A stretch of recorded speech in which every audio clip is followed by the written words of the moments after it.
As we welcome in Tiki Barber. Tiki, welcome. How are you? I haven't seen you in a long time. How's everything? I can't complain at all. Yourself? Good. What are you doing? Are you working the Super Bowl? Or are you just hanging out? I'm down here with Yahoo doing some things for the pregame shows and also just to talk. You know, you've been down here on Media Row. This place is quiet today.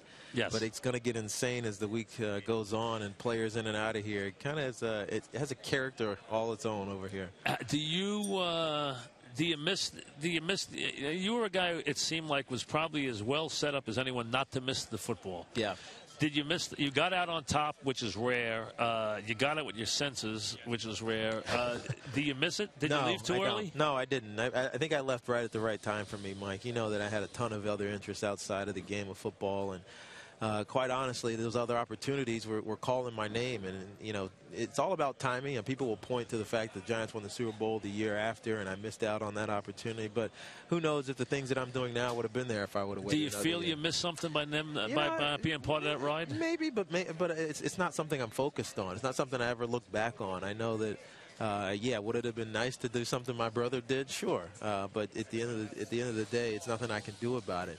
I made a decision and I live with it, and I'm completely fine with it. It's interesting. I think a lot of people on the outside aren't fine with it, and they constantly bring it up and constantly think that I have emotions that I don't necessarily have concerning the Giants. I have a lot of respect for that organization. I think they had a great season in 2007, and I'm proud of a lot of the guys. There's a feeling with the fans, and it's something that I don't know that it's important for you or not to clear up, but there's this feeling with the fans that you and the Giants didn't leave on the greatest, in the greatest way or on the greatest terms, and that wasn't a seamless thing. Well, so it doesn't have to be seamless. Right, I mean, you expect it to be because of what I did as a New York Giant player and how good I was. But I mean, you know me, Mike. I've never been shy to be outspoken. Right. And things that I said in my new job as a broadcast journalist and an analyst is nothing that I didn't say while I was actually on the team. That's for sure. And so it's to me it's a lot to do about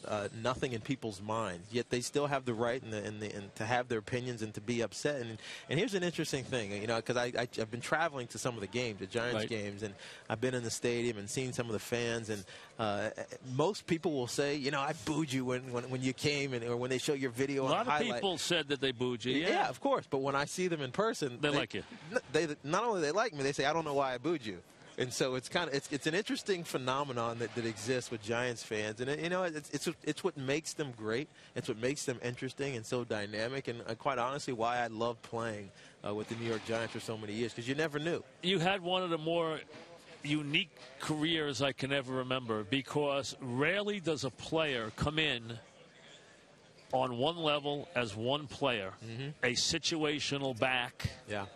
Okay, who then becomes a running back, who then has trouble fumbling the football, and then becomes a great player. Yeah. I mean, your 3 seasons at the end were as good as Daniel Tomlinson's season. I mean, those were great. You became a great player. That's a very unusual thing to have happen. Well, I evolved a lot, and I tried to get better and better every year. And I was never shy to take criticism, because I knew that I could learn something from it. And the path of my career, I wouldn't take it. I wouldn't want it to be any different. I think I wouldn't have appreciated if I would have had success early, and I think if I had fallen down at the end of my career and gone out at the bottom as opposed to on the top, I wouldn't have felt fulfilled. But I knew that I left the game on my terms, which you rarely get. You even look at a guy like LaDainian Tomlinson. Right, he has not left on his terms. The greatest backs in our decade, and he's not leaving on his terms. Not at all. He's going to get most guys don't. The same thing happened to Sean Alexander. Most guys don't. He's like rushing title one year and he's gone the next.